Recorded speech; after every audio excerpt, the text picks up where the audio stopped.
Assalamualaikum warahmatullahi wabarakatuh. Berjumpa lagi dengan Arsalia TV. Kali ini saya akan berbagi informasi menerangkan tentang hal-hal sepele yang bisa menyebabkan mobil kita overheat, karena sering terjadi overheat yang kita kadang tidak mengetahui apa penyebabnya. Untuk itu jangan di skip videonya agar kita mengerti betul penyebab-penyebab mobil menjadi overheat. Tapi sebelum itu jangan lupa bantu like, subscribe, dan share. Kalau ada pertanyaan silahkan tulis di kolom komentar. Matur suwun.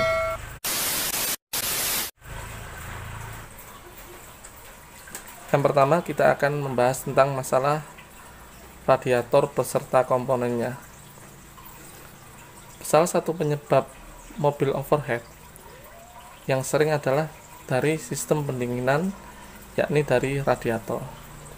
Yang perlu kita cek pertama adalah tabung reservoir radiator. Tabung reservoir radiator ini ada batasnya, batas full dan batas bawah di sini. Di setiap tabung reservoir radiator itu ada batas atas dan batas bawah. Batas atas tertulis full. Kalau kita mengisi air reservoir, jangan sampai melebihi batas full, karena ketika radiator ini panas, air itu akan terdorong menuju tabung reservoir, sehingga di tabung reservoir ini diperlukan ruang untuk ketika air radiator itu meluber masuk ke tabung reservoir. Kita cek tabung reservoirnya.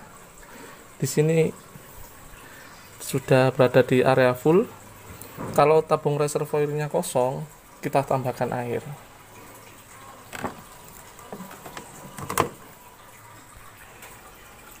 Yang perlu kita cek kedua adalah tutup radiator. Nah, seperti ini tutup radiatornya sudah rusak karena karetnya sudah kaku, sudah banyak karat, dan ini bisa menjadi salah satu penyebab overheat, karena fungsi tutup radiator ini sebenarnya sebagai istilahnya itu sebagai tempat bernafasnya radiator. Ketika radiator itu panas, airnya meluber. Meluber airnya itu akan mendorong pegas yang ada di sini, pegas dari tutup radiator ini, sehingga membuka jalan agar air radiator yang panas ini menuju ke tabung reservoir ketika airnya meluber. Dan ketika air radiator kekurangan air, dia akan membuka jalan agar radiator bisa menyedot air di tabung reservoir menuju radiator. Nah, jadi kalau tutup radiator ini rusak, akan mempengaruhi kinerja pendinginan radiator. Di tutup radiator ini ada yang tipe 09, ini tipe 09, dan ada yang tipe 1,0. Harganya bervariasi, ada yang sekitar 15.000 di toko-toko online, dan ada yang bisa sampai 50.000, tergantung merek dan kualitasnya. Setelah itu yang perlu kita cek lagi adalah selang radiator. Kita perhatikan selang radiator ini kondisinya masih bagus atau sudah waktunya ganti. Kita pencet. Kalau kondisinya keras, seperti tidak elastis, itu sebaiknya diganti saja. Ini masih elastis, masih lembut. Dan juga perhatikan apakah ada retak-retak di sini. Tidak ada retak-retak, berarti kondisi selang radiator yang atas masih baik. Dan juga jangan lupa kita cek kondisi selang radiator yang bawah. Sama cara pengecekannya. Dicek apakah ada retak-retak, dicek apakah sudah keras. Karena khawatirnya kalau selang radiator ini sudah waktunya ganti tapi tidak kita ganti, khawatirnya akan pecah di jalan. Ketika kena suhu panas, kena tekanan air radiator yang panas, dia akan pecah atau sobek. Berikutnya kita cek kebocoran radiator. Kita lihat di kisi-kisi radiatornya sini, apakah ada bekas kebocoran, apakah ada rembes-rembesan air, netes-netes air. Kita lihat semuanya. Kita lihat dari depan. Kita juga harus perhatikan apakah di lantai di bawah mobil kita ini ada tetesan air bekas tabung radiator bocor atau tidak. Dan kalau radiator kita menggunakan air coolant, akan ada bercak-bercak seperti warna air coolant. Kalau air coolantnya kita warna biru, di sini akan ada bercak-bercak warna biru. Kalau air coolant kita warna merah, di sini di kisi-kisinya ini akan ada bercak-bercak warna merah, yang itu menunjukkan adanya kebocoran air radiator. Di sini selama pengecekan ini tidak ada bekas-bekas kebocoran pada kisi-kisi radiator. Kita juga perhatikan di sambungan-sambungan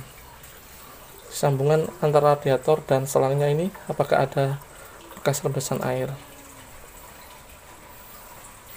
Kita cek semua di tabung yang bawah juga, apakah ada bekas rembesan air. Ya, di sini tidak ada bekas rembesan air. Jadi kondisi radiatornya tidak ada kebocoran. Berikutnya kita cek kipas radiator. Kita coba putar. Kalau kipas radiator ini diputar, dia seperti ada tahanan atau seperti agak tersendat. Yang bagus memang harusnya diputar itu agak tersendat seperti ini. Ini menunjukkan kipas radiator masih bagus. Nah, ini agak ada tahanan, agak tersendat. Tapi kalau diputar itu kipas itu los, seperti diputar kok gampang muter sekali, itu menandakan bahwa kipas radiatornya sudah rusak dan harus adanya perbaikan. Karena kipas radiator ini membantu dalam sistem pendinginan radiator ini. Dia yang akan memberikan angin kepada kisi-kisi radiator sehingga air radiator itu mudah dingin, tidak sampai overheat. Nah, di sini masih bagus ya.